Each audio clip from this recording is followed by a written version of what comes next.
Assalamualaikum warahmatullahi wabarakatuh dan salam sejahtera. Anda bersama dengan Cikgu Dan, Cikgu Zulhairi dalam Santai Sejarah. Okey, sebelum nak pergi jauh, Cikgu nak ucapkan dulu selamat Hari Raya Aidilfitri kepada seluruh warga SK Senawang, khasnya kepada pelajar Cikgu 5 progresif dan juga 5 inovatif.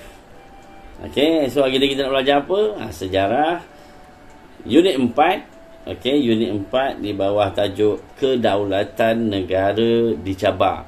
So kita nak sambung lagi lah. Kita dah habis fasa yang pertama gitu. Okey, yang ni kita nak masuk tajuk sambungannya.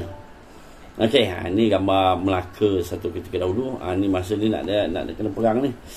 Okey, apa kita nak belajar ini? Kuasa asing yang campur tangan menjajah negara kita. Okey, pada akhir pembelajaran, murid akan dapat menyenaraikan kuasa asing yang campur tangan dan menjajah negara kita. Ingat menyenaraikan kuasa asing. Jadi ada beberapa kuasa asing yang campur tangan dan menjajah negara kita. Okey, ni dia.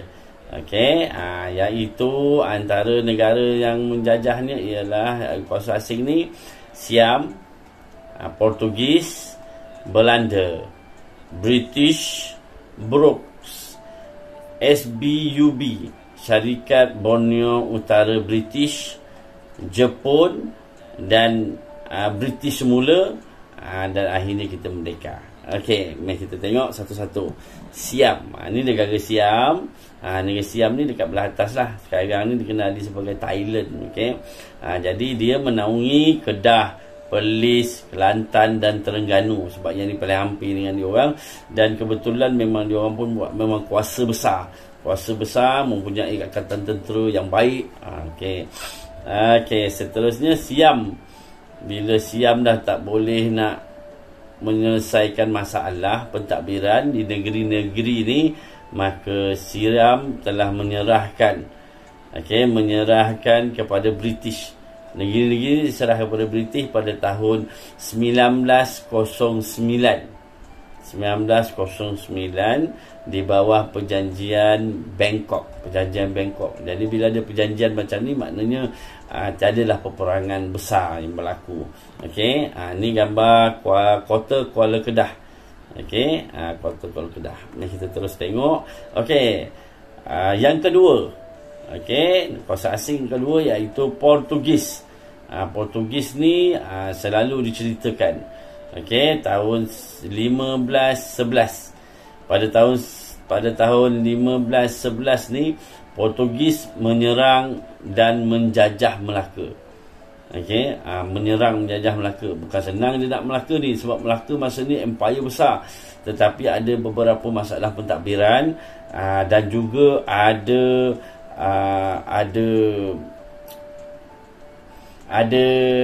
orang dalam, diistilahkan sebagai orang dalam ataupun pengkhianat dari dalam, yang akhirnya dengan mudah Portugis menyerang dan menjajah Melaka. Sultan Melaka cuba untuk merampas kembali, tetapi gagal.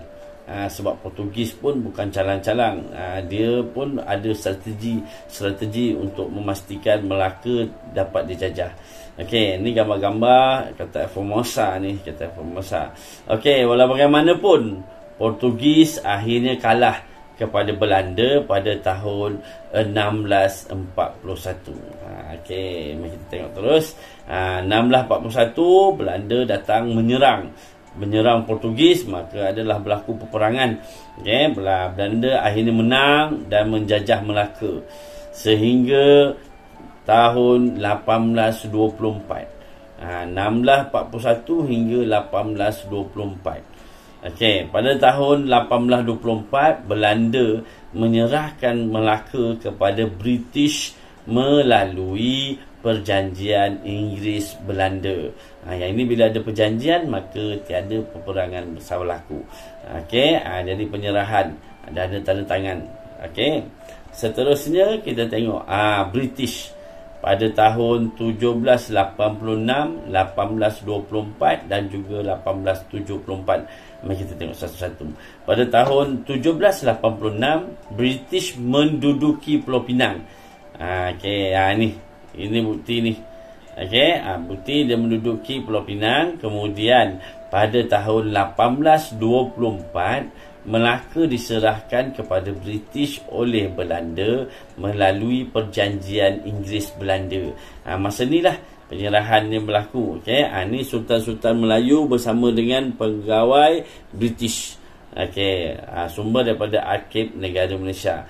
Okey, pada tahun 1826 British membentuk negeri-negeri selat yang terdiri daripada Pulau Pinang, Melaka dan Singapura.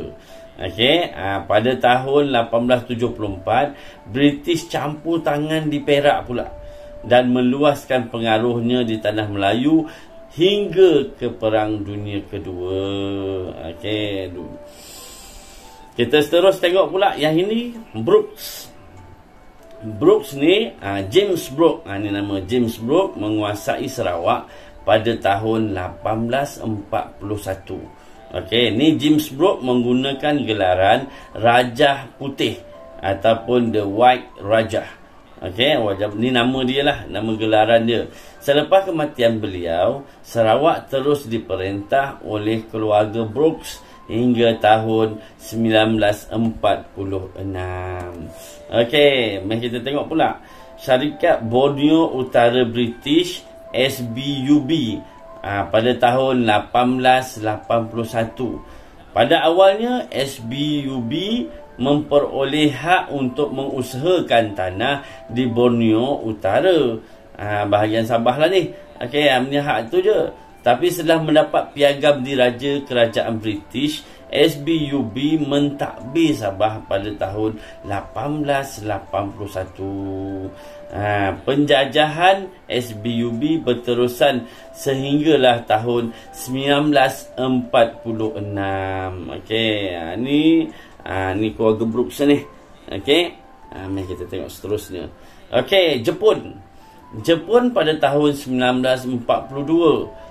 Jepun muncul sebagai kuasa besar dan berjaya menguasai tanah Melayu, Sarawak dan Sabah daripada British pada tahun 1942. Okey, tetapi Jepun menyerah kalah pada British pada tahun 1945. Kenapa?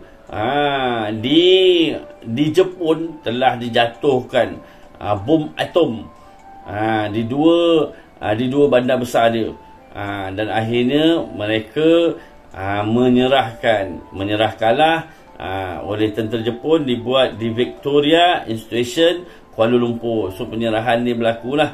Okey, Jepun serahkan, masing-masing baliklah. Okey. British pada 1945 dan 1946. British kembali menjajah tanah Melayu pada tahun 1945 hinggalah 1957. Tahun 1957 tahu tak 19? Tahun kita merdeka.